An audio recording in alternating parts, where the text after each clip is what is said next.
وہ سمجھ نہیں پا رہا تھا کہ چاچا اسے باہر کیوں نہیں نکال رہے ہیں۔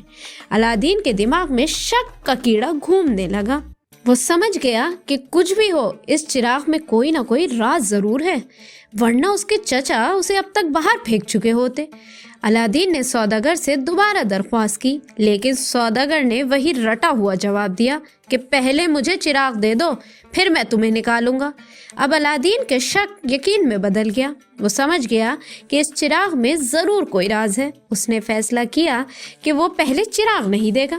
اسے سوداگر کی نیت پر بھی شک ہوا، اس لیے اس نے دو ٹوک آواز میں کہا، اب میں تمہیں چراغ اسی وقت دوں گا جب تم مجھے صحیح سلامت باہر نکالو گے، ورنہ میں تمہیں چراغ کبھی نہیں دوں گا۔ یہ سن کر سوداگر بہت ناراض ہوا، اس کی آنکھیں غصے سے لال ہو گئیں۔ اس نے دانت پیستے ہوئے کہا کہ بے وقوف، مجھے چراغ دے دے ورنہ سرنگ ہی تمہاری قبر بن جائے گی۔ کبھی بھی نہیں، کبھی نہیں، الادین نے اونچی آواز میں کہا، جب تک تم مجھے نہیں نکالو گے تم کو چراغ نہیں ملے گا۔